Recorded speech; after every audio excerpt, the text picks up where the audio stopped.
Alright boys, what's up?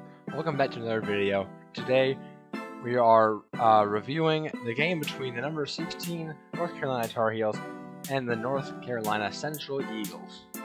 As you can see on the screen, final score 73-67 for a Carolina victory. A lot of those points in the second half from the Eagles coming in quite honestly garbage time.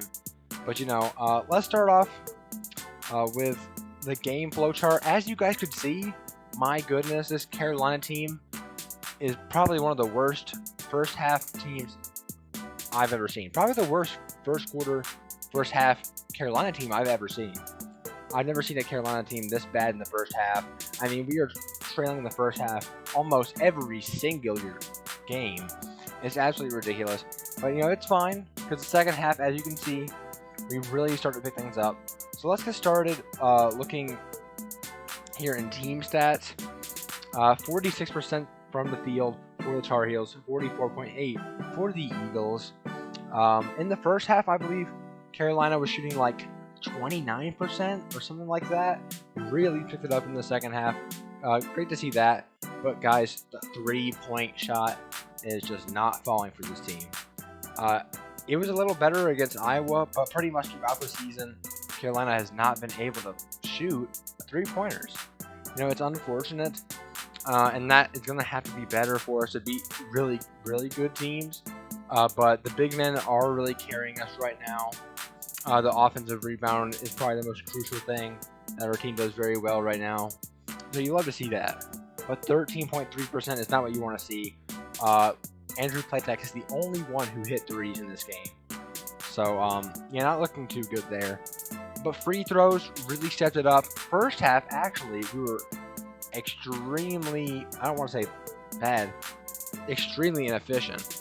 I think we were below 50% from the free throw line in the first half. But the second half, we really kicked it up. I think we missed, I want to say 2 free throws the entire second half, which gave us an 80% free throw percentage, which you love to see.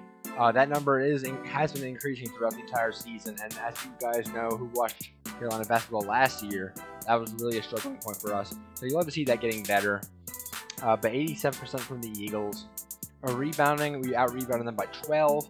Offensive rebounds, we out-rebounded them by 5. So you love to see that. That's great to see. Turnovers, 18, still higher than you would want to see. But it's lower than it was at the very beginning of the season. But still, that number does need to come down. Fouls. Eagles got in a lot of foul trouble this game. Almost every time Armando Bacot touched the ball was a foul, apparently, which I don't necessarily agree with. But it is what it is. 15 fouls from the Heels, which is not terrible. Let's go ahead and go on to box score, starting with the player of the game by far for the Tar Heels, Armando Bacot. 6 for 7 from the field, 7 for 10 from the line, finished with 19 and 11. Another double-double for Armando, and had a block and a steal as well, with only 1 turnover and 2 fouls. Fantastic game from him. He got a lot of touches today. Didn't play that much in the second half, and if he would have kept playing in the second half, my goodness, he would have he could have dropped 30. You know what I'm saying?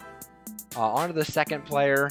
It's going to be Caleb Love, who is finally getting his efficiency better. It's still not where he wants to be, obviously, but a pretty good game from him. 4 for 9, 4 for 5 from the free throw line. Love to see that. He finished with 12 points, 3 boards, 4 assists, and 3 steals. Great game for him. Still 6 turnovers, which is still too high. But he's getting there. He's getting there. Leaky Black, absolute force defensively. He finished with 7 boards, a steal, a block, 2 turnovers, and 2 fouls. Good game from him. Not very efficiently offensively, but defensively he had a good game. RJ Davis, who had the most minutes of anybody in the entire game. He did not shoot efficiently today at all. Not a great game from him, but he's been good all season. So 6 points, board, and 3 assists for RJ Davis.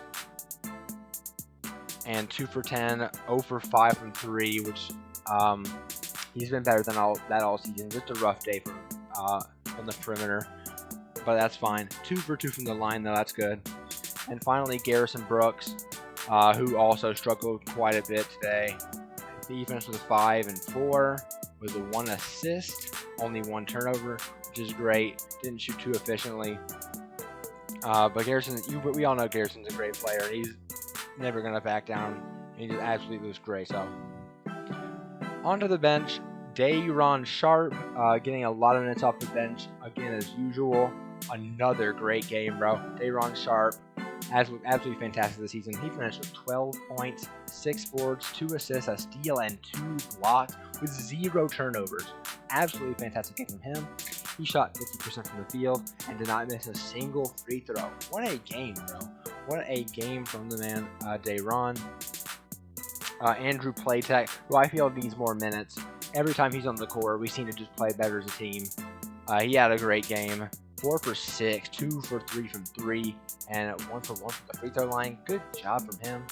11 points for him in this one. Great game from him.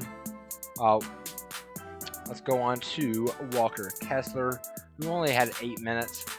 But in the 8 minutes, he was really good in this game.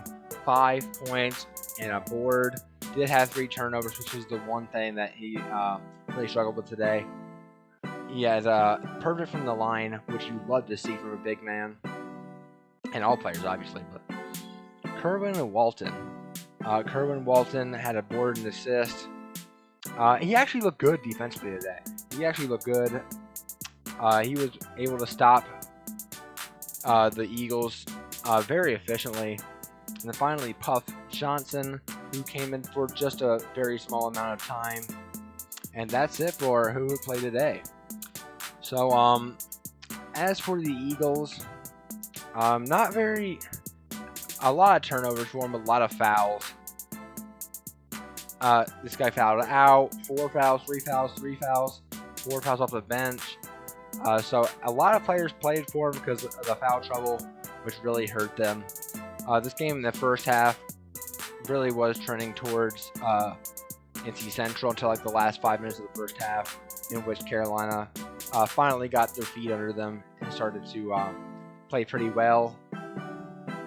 So I think this win, although it wasn't it was pretty close all the way through. I think this is a good game for him. I think they will take something away from it. And as long as these trends keep continuing outside of the 3-point trend, the 3-point trend isn't looking too good. But the free throw trend looking good.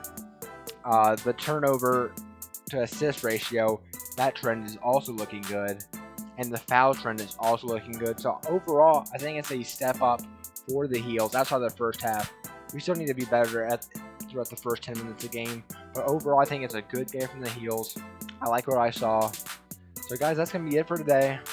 Thank you for watching. Please like, subscribe, share. Leave a comment if you want to. Turn on post notifications.